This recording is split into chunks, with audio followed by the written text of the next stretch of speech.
Oh shoot, we're starting already. I'm just reading the Babcock Ranch newspaper. They actually have a newspaper. That's pretty cool. So, Babcock Ranch is something I never heard of, and you probably haven't either. And I usually don't like to do too many videos that like have no relevance to most 99.999% of people, but my subscribers don't usually click on my videos anyway, so I can kind of do whatever I want. And I thought, well, this would be fun. To be clear, I've never lived there. I'm not an expert. I don't know anything about it except for my trip out there and viewing it in the newspaper and all the, packet of material that I left with. So it was an interesting experience checking it out in 2024, August, and I'm just giving my, my thoughts on it. To be clear, it's just joking around. I mean, I think it is a good fit for a lot of people. Just for me, well, we'll see. Now, what is Babcock Ranch? Good question. It's I guess a town. I didn't even realize it was a town community out in Florida, Southwest Florida, north of Fort Myers.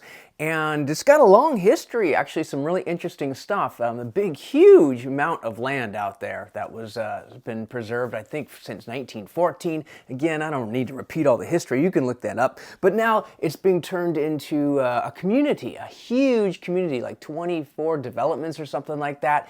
And they're pretty big. So each, goes around little lakes and ponds and streams and stuff. And it's really cool. Yeah, it's just a really neat idea, solar powered, but we'll talk more about that. So a lot of interesting things, and it is fascinating. So I'm very glad my friends took me out there, and it was just a good experience and a really fun day to go exploring and looking at potential homes. Now, the first thing for me when I'm going out there, I guess I kind of decided before we even got there whether I was going to be buying out there, because I am looking to invest in Florida. And the first thing I noticed was, well, we're just getting farther and farther away from Fort Myers. So every mile kind of getting away from the city, the big city. Yeah, but it's sort of like, well, now we're getting too far. That works for some people. I think you don't need to be in town, or they're rural. They're fine with rural or suburban, I guess. But for me, it was like, now we're getting a little too far from it. If your whole life takes place in a community like that, that's great. If you're always finding, well, I need to be closer to the airport, and it's like, well, then that's probably not the place for you. What's kind of interesting is I was kind of looking for some information about Babcock Ranch, so I, went into Google, and I started seeing these videos of like 10 reasons not to go to Babcock Ranch or not to live there. But they're kind of the ironical videos. It's like, don't buy this toaster unless you like great toast. That kind of like reverse thing. It's like, don't try this sandwich unless you like good food. And like, oh, okay, I see what you're doing there. Now they list valid reasons and kind of say, they're interesting videos, but at the end of the day, they're just kind of trying to sell you something. Well, you probably do want to come here after all, and you're probably going to want to go through our real estate company. And that's all fine, but it's just sort of like, there are no actual real reviews that I could find easily out there. So I'm doing mine, but again, I don't know anything. I was just there for a day. But as I was saying, distance. Okay. I didn't even really think about this too much, but another video, one of those like, don't come out here unless you love fun. But it was about, you're going to be farther away from the beach. And they're saying, but that's a good thing because, the waves and the tidal stuff and the hurricanes. Yeah, I mean, that is all true. But yeah, you do have to really consider that. Are you okay? You're not going to go to the beach every morning. Yeah, it's going to be, it's pretty far. I mean, at that point, I guess you can get down to Fort Myers Beach, but it's just definitely something to think about. If you love the beach, if your whole idea of living in Florida is to be close to a beach, then that ain't the place for you. For me, it didn't matter that much. I like the beaches, but man, with all the bug bites I was been getting down there, I'm not sure that the beach is a necessity for me at this point. Now, when we got there, we went into the main street, the main little part of town. They were having some festival going on, nice summer festival, a boat show, which was kind of cool. But you go into this building, and it's really cool because it's cool. And it's so hot out there, but that's Florida in general in the summer. But it's nicely air conditioned, so they kind of had me at that. You won me at air conditioned.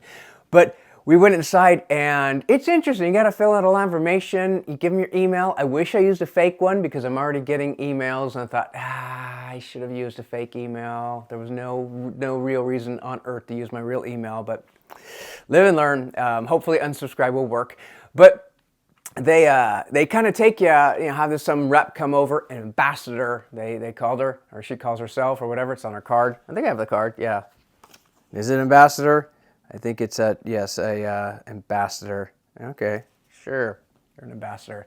Anyway, they kind of take you around this huge table where you see the community. It's like something out of like, Star Wars or something. You're just around this massive table and it's got the community all scaled out. That probably wasn't the best reference for that, but a big table. They do that in Star Wars, I think. And she just talks, and which is kind of cool because you're learning a lot, but then she keeps talking.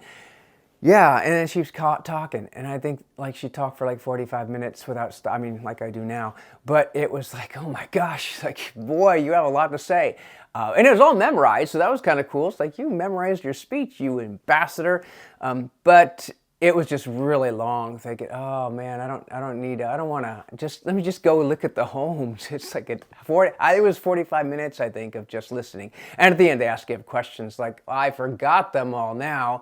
But I think I asked, like, well, is there like performing arts? Like, no. Well, what about this? Well, it's like, okay. So, and again, yeah, that was fine. I mean, it wasn't really anything huge that I needed to know. But we got out of there, finally, and then started like exploring the homes, the communities. They provide you with a lot of information. So if you're serious about buying there and you know this is a good place for you and everything works, then they really do help you out with all the information they give you. Yeah, a lot of it. I had like a book's worth. And you learn from right off the bat that you're going to have an HOA fee, which is understandable. This kind of place seems like they would. It's sort of, you got to pay. Well, the one thing you said, well, but it comes with internet. Okay, yeah, cool. What else? Well, just, landscaping. Anything else? No, that's about it. Like, internet's your biggest selling point for HOA.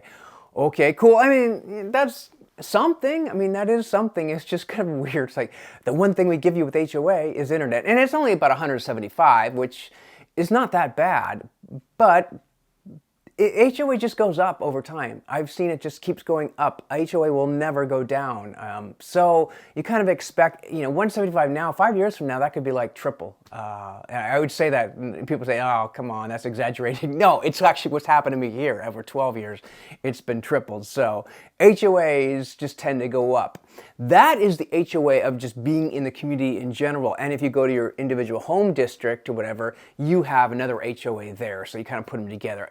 It might only be like $350, $400 total, but there's other taxes to consider as well. I didn't even know about them. Well, I kind of knew a little about them, but they don't talk about them that much. But they have these ISD or CDD or some initials. It's a tax for living in the area. So you got your property tax, this tax, and your HOA. And those things at the end of the day seem like, whoa, okay, well, that's not fun.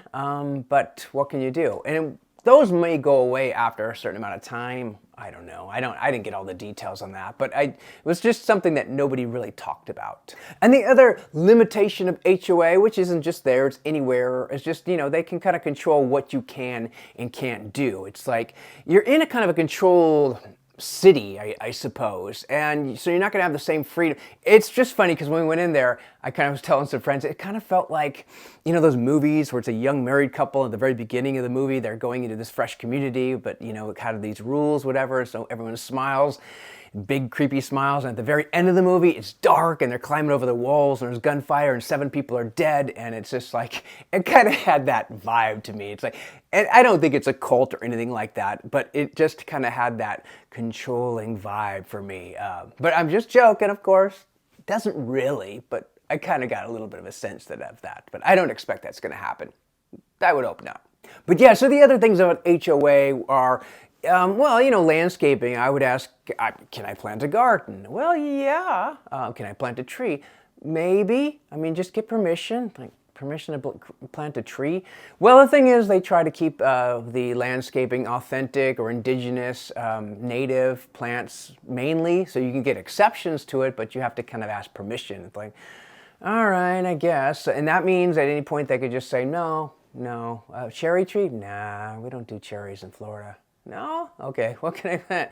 A banana tree or whatever. I think it's a plant. But anyway, I just sort of like, okay. The bigger thing is fences.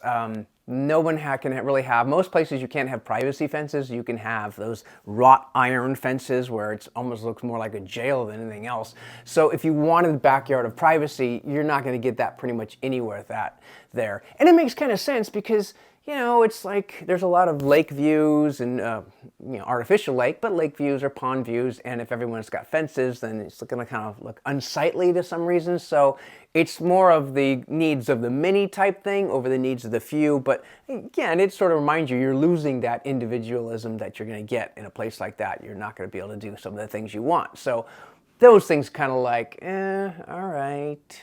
Something else that I guess I noticed when I was looking at them, the houses are a good size. You can actually get a decent sized home for the same price you can get maybe in other states like Idaho and much cheaper than, of course, you're going to get in like California for a lot of places or places people want to live. So the prices are pretty good. They're not as good as like things have been in the past. This place is, I would say it's a bit inflated.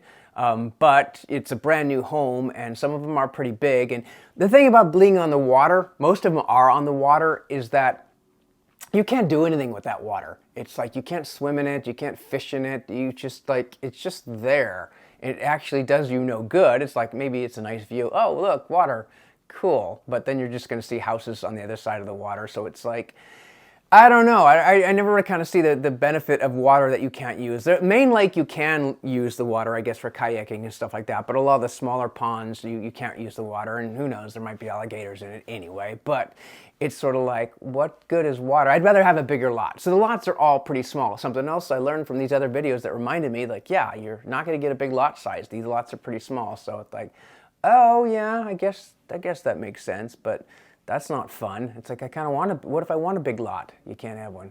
Okay. Another thing that was pointed out was just transportation. It said, well, you got to have a car. It's like, yeah, but that's kind of Florida in general. There's like, can you live anywhere in Florida without a car? But I think for some people that treat it more as a retirement community or whatever, they might think maybe I don't need a car at that point. It's like, yeah, you need a car anywhere there. They do have like rules or whatever, or allowances for carts, so you can get a golf cart, even though the carts are like start at like $8,000. Probably find something used for better. And some of them look pretty cool. They like seat 6 people. Like, they're not really golf carts per se, because you would not play golf in such a big cart. You'd probably damage the greens. But it is kind of funny that, yeah, you can drive it in the streets and stuff like that. Some of them drive on the sidewalk. So if you did live out there, you would probably want a golf cart or more. Another thing that I didn't think about, I didn't realize, it's that someone pointed out that construction is going on, so you do have to deal with construction. I mean, to me, it looked like a lot of the communities are done, but I guess there's a lot more communities to go. So he said you're always going to be hearing construction or whatever for most of the days. I thought, okay, but it seems weird because some seem like they're far away from construction, but I don't know. I guess it depends where you live. And if you're buying now, you're probably buying on the outskirts where the next community is going to go in. But the guy just said, yeah, it's probably going to be that way for like 20 years. And this was somebody who's like selling properties that kind of wants people to buy. It's like, just being realistic, 20 years. 20 years of like, I mean, even 1 year for me, it's like a year. But I mean, that could be your life. It's like, I don't know if I'd want it like 20 years of construction going on. So that's really important, because if you buy a used home, whatever, you can expect almost no construction except for what you're doing to your own house. But out there, it's like 20 years of construction. That's something to really think about. Now, one of the things the city touts is about being a solar-powered city. I guess they built tons and tons of solar power arrays. I didn't even see any of them, so that's kind of cool that they kind of kept it off the grid, so to speak. But it was like, that's cool, but you still have to pay 10 cents a kilowatt hour on average, which actually, compared to California, is a really good deal. But it's 10 cents, so if you wanted your own solar, you could do that. You have to buy the home. You can't like... It just kind of like sucks. It's like, well, why don't I order it with solar so you're not ripping up an already installed roof? But it's like, now you just got to buy the home and then put solar on it. At least it's allowed, which I think legally it probably has to be. But it just sort of seems like, man, what a waste. But if you wanted, yeah, free solar, you'd have to, get your own solar installed. So that's an added cost. Pools are an added cost too. Yeah, they just kind of said it's about $75,000 for a pool, which I guess that's probably the same anywhere, but that's like $75,000 to install a money pit that's just going to take more and more money. Yeah, I can speak that pools think very carefully about ever buying a pool. Now, along with the distance from Fort Myers that you're gonna have to go up there, as you get kind of closer to the main city, there's like one big road on the kind of the left side of it, and I think it's maybe 2 lanes in places or maybe 1 lane in places. I don't know, but it seems like that is just gonna get more and more choked up over time, or just more congested. That's probably the word, congested, over time. So to me, when we went out there, I guess it was a Saturday morning, the traffic was pretty light, but I can imagine over time that's just going to get worse and worse. And yeah, you could be stuck in there if things grew too much, or at least around the area, that could get bad, or even in town. Now in town, yeah, it was actually like 0 traffic, so it was like a ghost town for a lot of these places, but they're new communities. But I can kind of understand how, yeah, people get a little bit worried about that if you worked outside of the city and you just constantly every day had to kind of get in and out of there. That might be a pain. Now, another pro and con, I guess, at the same time are gates. It is kind of cool that you have your own, like, section, little community gated. So the individual ones, some are, some aren't, but some of the main, kind of seem like one of the main roads to get around the lake had a gate there. And that would be pretty annoying if you could not go through that gate, because that could change your commute time tremendously if that gate were locked. But maybe that gate is just for members only, that people that live there. I don't know. It actually was open. We didn't even know until we tried it and realized, oh, this gate, well, it just automatically opened, so you don't need a pass. But I think it was because people were out there checking out the properties, and it would really mess them up if they had to go all the way, the long way around the lake. So that is an interesting thing. So the gates, yeah, they kind of protect you, help protect your property, but it's an extra delay and, stalling time. It just seems like, with all the, I think they do have a lot of security out there, I imagine. So it would be maybe a long haul for a thief to kind of go out and try to rob that. But thieves are kind of ambitious people, I suppose. Also, something to really think about is, yeah, the family and the community. They do have like 1 or 2 schools or whatever. It is limited. It seems like, and they do have, part of it is retirement communities, like 55 plus or something. But it just kind of seems very limited as far as like if you worked outside of there, your whole life kind of has to be in there, and maybe you could have a family and there'd be enough families to kind of have your kids play with other kids. I don't know. So that, it's just kind of, the more it grows, the more opportunities there will be. There are businesses in there, but mostly it's the retail to sell stuff to the people, so their food and restaurants, whatever. I don't know. I didn't get all those details. It didn't really matter to me because I wasn't buying. But it's just good for someone to really check out, like, what are your needs? So it's like, what do you need to go to businesses that aren't in there? Maybe there's a jiu-jitsu school your kid loves to go to, or Olympic training or something not sports related. I don't know, some hobby where it's just not in there. And if every day or every week you had to go out of that place several times, it's just a really good idea if you live there to, I don't know, really kind of be involved inside that community most of your time. Otherwise, yeah, I could see that'd be a pain. If you had to go to Fort Myers daily, like, oh man, what a pain. Even though I've done longer commutes every day, so I can't speak too much. And there's a mix of people there. In the end, I would say mostly were pretty nice. Some are. It's just like everywhere. I mean, there's a few of the communities. Oddly, Toll Brothers was probably the worst. That was probably the rudest rep, but that just was like so... just snobbish, but in a weird way. It's like, dude, you're not, I mean, he wasn't like, it was just a weird experience. It's like, okay, I was kind of shocked. The friends with me were kind of shocked too. It's like, you're trying to sell things here, but I think his attitude is like, we sell so much, we don't need your business. Like, okay. But I was a little bit like, you don't know how much money I have or how many homes I have. It's like, why would you instantly write off another sale? But I don't know. Maybe they're getting close to their quota and just at that point, or a hard day. There's who knows what. It's just the fact that I kind of wrote the ambassador because I got like an email or something. And it's like, well, if you must ask, we had a good time, but you might want to like encourage some of the reps, like the Toll Brothers out there, to kind of like, raise up their friendliness a bit. And you know what the response was? Neither do I, because I never got a response to that. So, if your ambassador kind of has one job to kind of like liaison, public relations or whatever, it's like, yeah, it's like, what good are you? I was kind of shocked that there wasn't at least, yeah, sorry about that, we'll encourage them to do better, or they're independent, or just anything. It's like, are you trying to sell homes? But they don't need to try. They just are. People are moving in there, and it is growing. And I think for a lot of people, it's a great fit and it works out. But I think for other people, it's like, nah, it's just like, I don't want to be at the end of that movie crawling over that wall, scaling the wall. I don't know. Anyway, just some interesting things. That was kind of cool to check out. And I think they're doing some fun stuff out there, and they're probably going to have a great time. And it'll keep growing for 20 years of construction.